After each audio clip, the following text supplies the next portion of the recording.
IO-Link is a popular communication technology that is used to connect smart sensors to industrial control systems.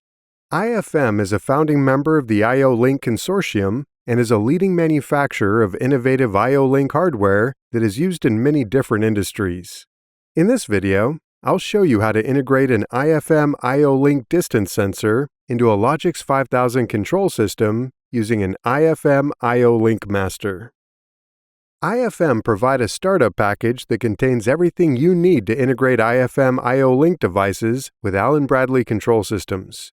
You can download the starter package using the link in the description below. On my computer, I have downloaded and extracted the contents of the starter package. Inside, I can see that it is a set of numbered folders that brings us through the process of integrating IFM IO-Link devices to a control system. Let's work through these steps. In Studio 5000 Logix Designer, I can install the EDS file for the IO-Link master by clicking on Tools and then Device Description Installation Tool. In the Device Description Installation Tool, I follow the prompts to register a new EDS file. On the registration page, I browse to the folder 5 EDS, which is part of the startup package, and select the IFM IOL master AL1120.eds file, which is the IO-Link master that I am using in this demo, and click Open. Then, I continue the process to register the device. Now that the device is registered, I can add it to the I/O configuration of the project. To do that, I right-click on the Ethernet port of the device and select New Module. In the New Module dialog, I search for the AL1120 IO-Link master that I have just registered, and click Create to add an instance to the project. In the New Module dialog, I give the module a name and set the IP address to 192.168.1.250. This is the default IP address of IFM IO-Link masters. Next, I click on Change to open the module definition. In this dialog, I can configure the definition of the IO-Link master.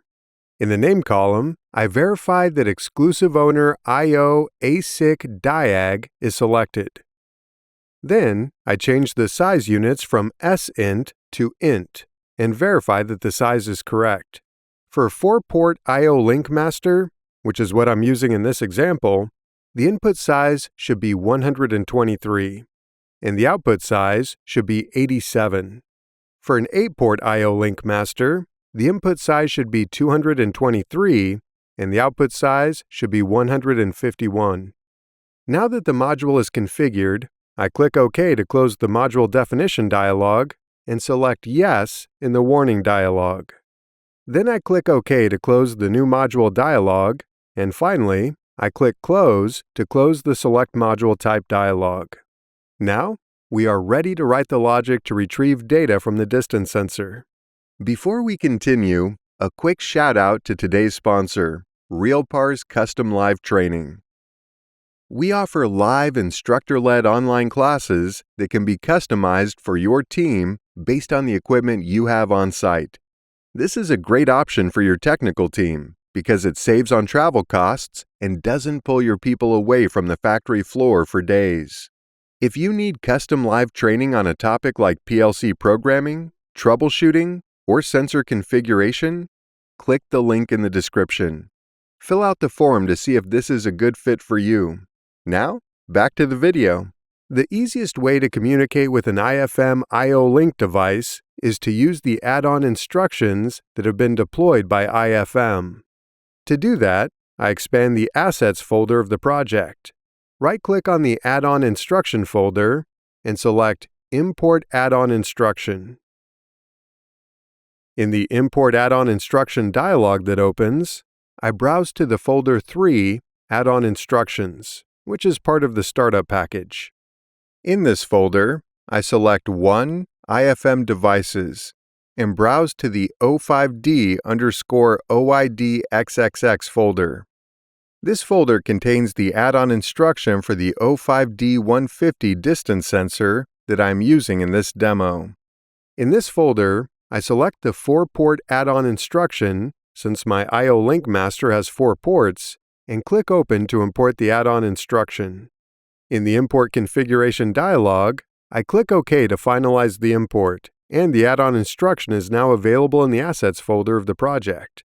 To use this add-on instruction, I open the main routine and drag the add-on instruction from the Assets folder and drop it on the rung. Next, I create a backing tag for the instruction by right-clicking the question mark and selecting New Tag.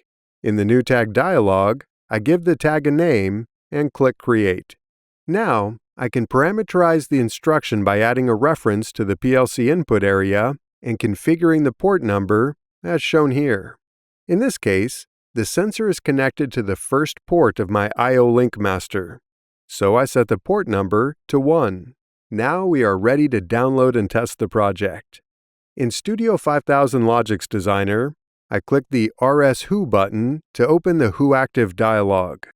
In this dialog, I select the controller that I want to download to and click Download.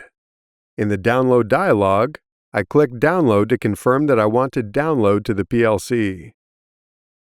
When the download is complete, I click Yes to put the controller back into Remote Run mode. In the I/O configuration, I can see that the PLC is able to communicate with the IO-Link master without errors. And in the main routine, I can see data coming in from my sensor.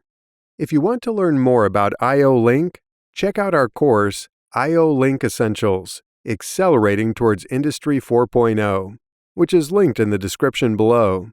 This course is certified by IFM and goes into detail about why companies are using IO-Link, what are the advantages of IO-Link, and how IFM IO-Link hardware can be used to unlock your machine's data.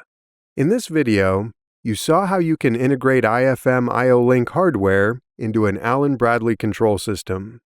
As mentioned before, if you need custom technical training for your team of technicians and engineers, go to realpars.com/business and fill out the form.